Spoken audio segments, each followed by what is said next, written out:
मेरे ऊपर 12-13 धारा लगाया गया है। ऐसा लगता है कि दिलीप कुमार जो है बहुत बड़ा क्राइम कर दिया है। अरे क्राइम तो करके नेता लोग मंत्री या विधायक बना हुआ है। एफआईआर इन लोगों पे होना चाहिए ना कि 8 साल में बहाली लोग पूरा नहीं कर पाया। नमस्कार, मैं अभिषेक, आप देख रहे हैं एनबीसी 24 न्यूज। हमेशा छात्रों के हित में बात करने वाले, छात्रों की आवाज बनने वाले या फिर बीएसएससी अभ्यर्थी की आवाज बनने वाले दिलीप कुमार है हमारे साथ। दिलीप जी, बहुत बहुत स्वागत है एनबीसी 24 में आपका। जी बहुत बहुत धन्यवाद। दिलीप जी, बीएसएससी के अभ्यर्थियों को लेकर लगातार आप लोग आंदोलन कर रहे थे, फिर से बीते दिनों आप लोगों का आंदोलन हुआ था, बीएसएससी कार्यालय भी गए थे, अधिकारी से बात हुई, क्या कुछ बातें हुई? देखिए, बीएसएससी के अधिकारियों से बात हुई तो उन्होंने तो ये कहा था कि कोर्ट में हम हलफनामा दायर कर दिए हैं आंदोलन की वजह से पहले ही, और मेरिट लिस्ट जल्द जारी हो इसकी हमने डिमांड किया है कि कोर्ट हमें आदेश दे ताकि हम मेरिट लिस्ट जारी करें। और साथ में एनसीएल के मुद्दे पे उन्होंने गुमराह कर दिया, जो new NCL non criminal certificate वाली बात थी। तो मैंने कहा था कि जाति प्रमाण पत्र और एनसीएल वाला जो मुद्दा था, जाति प्रमाण पत्र वाला मुद्दा तो सॉल्व हो गया, उसको एक्सेप्ट कर लिया गया, नया पुराना दोनों को। हमने कहा था सामान्य प्रशासन विभाग और विधि विभाग का जो दिशा निर्देश है, क्या उसको आधार बनाकर आपने कोर्ट में हलफनामा दायर करते हैं आप तो जल्द से जल्द बहाली पूरा हो जाएगा और मतलब कोर्ट में केस का कोई मतलब नहीं रहेगा। तो उन्होंने कहा था कि हम उसी को आधार बनाकर कोर्ट में हलफनामा दिए, लेकिन जब हलफनामा हम लोग के पास आया एक दिन बाद तो उसमें कहीं भी सामान्य प्रशासन विभाग और विधि विभाग के दिशा निर्देश का उन्होंने जिक्र नहीं किया है। उन्होंने न्यू एनसीएल का विरोध किया है। हाँ, एक चीज़ ये अच्छी बात रही कि वो मेरिट लिस्ट जारी करवाने की बात कर रहे हैं, कोर्ट से इजाज़त मांग रहे हैं कि वो मेरिट लिस्ट जारी करना चाहते हैं। लेकिन कहीं ना कहीं वो दो तरफा बात बीएसएससी कर रही है। एक तरफ तो कर रहे हैं कि हम जल्द मेरिट लिस्ट निकलवाने के लिए आतुर हैं, और दूसरी तरफ वो न्यू एनसीएल के मामले पे जो है दोहरा चरित्र अपना रही है। बाहर कहती है कुछ, कोर्ट में कुछ बात और बात कहती है। तो ये कहीं ना कहीं उसके दोहरेपन को उजागर करता है, और इससे ये लगता है कि बीएसएससी और सरकार मिली भगत है और दोनों मिलकर छात्रों के साथ जो है सो नाइंसाफ़ी कर रही है और इस बहाली को लटका के रखना चाहती है। जितना ज़्यादा संभव हो उनसे उतना ज़्यादा लटका के रख सके। अगर 25 को आंदोलन नहीं होता तो ये लोग कोर्ट में हलफनामा भी दायर नहीं करते कि जल्द हम मेरिट लिस्ट जारी करना चाहते हैं। तो जो भी इस बहाली में हुआ अभी तक वो सिर्फ और सिर्फ आंदोलन की वजह से हुआ है। तो अब 6 अप्रैल को इस पर सुनवाई है। 6 अप्रैल को हम ये उम्मीद करते हैं कि डिसीजन उसी दिन आ जाए और जल्द से जल्द मेरिट लिस्ट जारी हो जाए। रिजल्ट कार्ड को भी लेकर लगातार आप लोग आंदोलन कर रहे हैं। आपने बीते दिनों कहा था कि रिजल्ट कार्ड दो या फिर मौत दो, क्या कुछ रिजल्ट कार्ड का मामला है? देखिए, ये परीक्षार्थियों का दर्द था। परीक्षार्थियों ने ये लिखा था मेरिट लिस्ट दो या मौत दो। मेरे पास रात के 1 बजे 2 बजे भी फ़ोन आता है, वीडियो कॉलिंग स्टूडेंट्स करते हैं, उसमें लड़कियां भी शामिल है, और वो फंदा लगाए रहता है, फांसी का फंदा, कहते हैं हम पंखा से झूल जाएंगे, मर जाएंगे, सुसाइड कर लेंगे। मतलब उनकी स्थिति इतनी मतलब मानसिक रूप से प्रताड़ित है, और एक तरह से सामाजिक रूप से वो अपने आप को बहिष्कृत महसूस करने लगे। मान लीजिए जब काउंसलिंग हुआ उस समय सबने कह दिया कि भाई रिश्तेदारों को, आस पड़ोस में, मोहल्ला में, घर के आसपास, गांव में कि मेरा रिजल्ट हो गया है, यानी कि नौकरी मेरी पक्की है। और 3 महीना से चल रहा है कि आजकल तारीख पे तारीख कोर्ट में चल रहा है। तो सबको अब लग रहा है, अगल बगल वाले लोगों को, कि ये झूठ बोला था। सबको तो वास्तविक स्थिति पता नहीं होता है ना, जो इस बहाली से जुड़े हैं उन्हीं को पता होता है। तो अब गांव के लोग हो या मोहल्ला के लोग हो या रिश्तेदार, उन लोगों को लगता है कि ये तो झूठ बोला था कि मेरा जो सिलेक्शन हो गया बीएसएससी के माध्यम से। तो वो लोग बोल देते कि ये तो झूठ बोला था, अभी तक कहाँ इसको नौकरी मिला। सामाजिक प्रताड़ना से भी परेशान है अभ्यर्थी। बिल्कुल बिल्कुल, सामाजिक प्रताड़ना से परेशान है।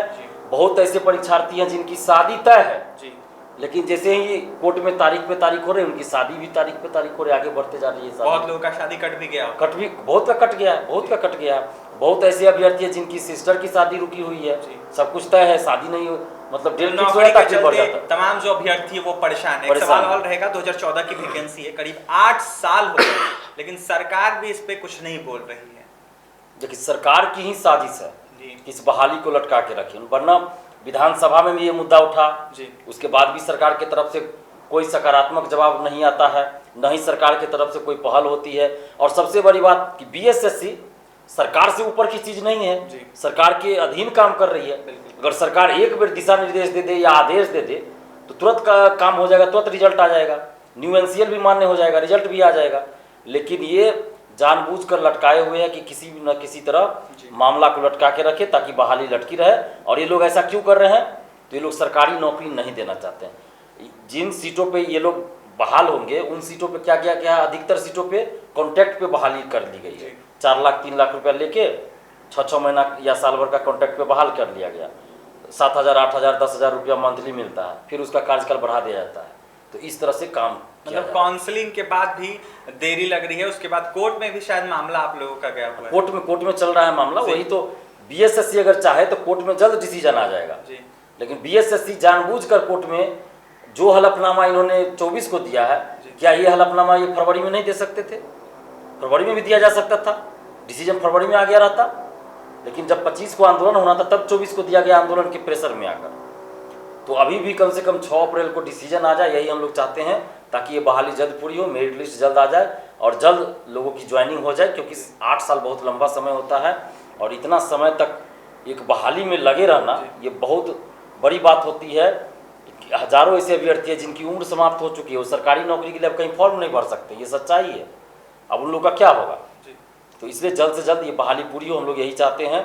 और बीएसएससी की तरफ से अगर फिर से कोई कोताही बरती गई तो हम लोग फिर आंदोलन करेंगे, हम लोग छोड़ने वाले नहीं हैं। और बीएसएससी क्या करती है कि शांतिपूर्वक हम लोग आंदोलन करते हैं तो मुझे टारगेट करती है बीएसएससी, और मेरे ऊपर एफआईआर करवाया जाता है। बीते दिनों अरेस्ट भी किया गया था, थाना से छोड़ दिया गया बाद में। लेकिन अगले दिन 13 दिसंबर को आंदोलन हुआ था और 14 दिसंबर को बीएसएससी के ओएसडी जो है एफआईआर दर्ज करवाते हैं और उसमें ऐसी ऐसी बातें करते हैं जो कि अनर्गल है। पूरी दुनिया देख रही थी, आप लोग भी लाइव चला रहे थे, पूरा मीडिया लाइव चला रहा था, पूरा दुनिया देख रही थी कि वहां पे हम लोग हिंसा नहीं किए थे, किसी को आने जाने से नहीं रोके थे, गेट खुला हुआ था बीएसएससी का। सारा दिन वहाँ के पदाधिकारी वहाँ के कर्मचारी काम कर रहे थे, जिनको आना जाना था वो आ जा रहे थे।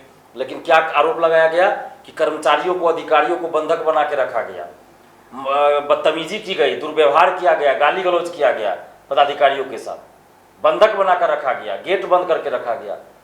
ये तो बिल्कुल गलत बात है। तो इस तरह के, और मेरे ऊपर 12-13 धारा लगाया गया है। ऐसा लगता है कि दिलीप कुमार जो है बहुत बड़ा क्राइम कर दिया है। अरे क्राइम तो करके नेता लोग, मंत्री या विधायक बना हुआ है। मतलब अपने हक की मांग भी करें तो आपको आप पे ऊपर एफआईआर होगा। एफआईआर तो इन लोगों पे होना चाहिए। 7.5 साल 8 साल में एक बहाली पूरा नहीं हुआ, एफआईआर इन लोगों पे होना चाहिए ना, कि 8 साल में एक बहाली लोग पूरा नहीं कर पाया, तो इन लोगों पे एफआईआर होना चाहिए। और हम लोग के पास तो पैसा नहीं है। अगर व्यक्तिगत रूप से मेरे पास पैसा होता तो मैं बीएसएससी के सचिव, अध्यक्ष, ओएसडी सब पे एफआईआर कराता और 2-2 करोड़ कम जो है सो ये करता कि 2-2 करोड़ सब अभ्यर्थी को दीजिए। लेकिन अब वकील का खर्च चाहिए, हम लोग के पास है नहीं, तो इसलिए हम लोग नहीं कर रहे। नहीं तो सब पे एफआईआर करवाते और कोर्ट में केस करते, थाना में भी करते, सब जगह करते। इन लोग का हालत खराब करा देते, बता देते कि क्या स्टूडेंट पावर होता है। दिलीप जी, बिहार में बिना आंदोलन के नौकरी नहीं मिलेगी क्या? ऐसा तो लगता है कि नहीं मिलेगा। एसटीटी अभ्यर्थियों का भी देखिए वही हाल है। रिजल्ट जून में आता है 2021 में, अभी तक कुछ नहीं हुआ है, वैकेंसी भी नहीं निकली है। ज्वाइनिंग तो छोड़ दीजिए, वैकेंसी नहीं निकली। जो वैकेंसी शिक्षकों की निकली 94,000 की वैकेंसी निकलती है और 40,000 की बहाली होती है। तो देख ही रहे हैं, बीएसएससी का भी वही हाल है, बीपीएससी का भी वही हाल है। 66वीं का अक्टूबर में रिजल्ट आना था, जुलाई 2021 में एग्जाम हुआ मेंस का, अक्टूबर में रिजल्ट आना था, फिर कहा गया दिसंबर में, फिर कहा कि जनवरी में, फिर कहा गया मार्च में रिजल्ट आएगा, अभी तक रिजल्ट नहीं आया है। तो सब में तो यही हाल है। दरोगा और सिपाही का जो होता है वो सुप्रीम कोर्ट के आदेश पे बहाली हो रही थी, तो इसलिए उसमें थोड़ा सा समय पे हो जाता है। बाकी में देखिए सुप्रीम कोर्ट का आदेश नहीं है तो लेट लतीफी हो रही है। बिल्कुल बिल्कुल।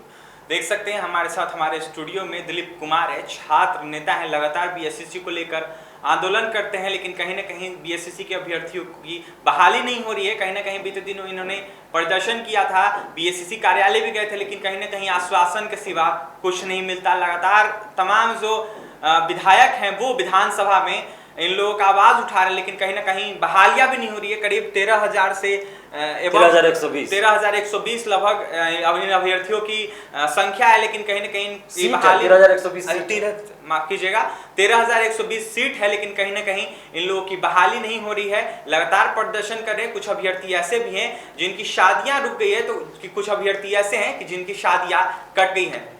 लेकिन कहीं ना कहीं देखा जाए तो बिहार सरकार को या फिर बीएससीसी को इस पर ध्यान देना चाहिए। कुछ अभ्यर्थी ऐसे भी हैं जो सामाजिक प्रताड़ना से परेशान हैं, आत्महत्या करने की कोशिश करते हैं। और भी तमाम खबरों के लिए बने रहें NBC 24 न्यूज के साथ। हमारे चैनल को सब्सक्राइब करें, पेज को लाइक करें। बहुत बहुत धन्यवाद।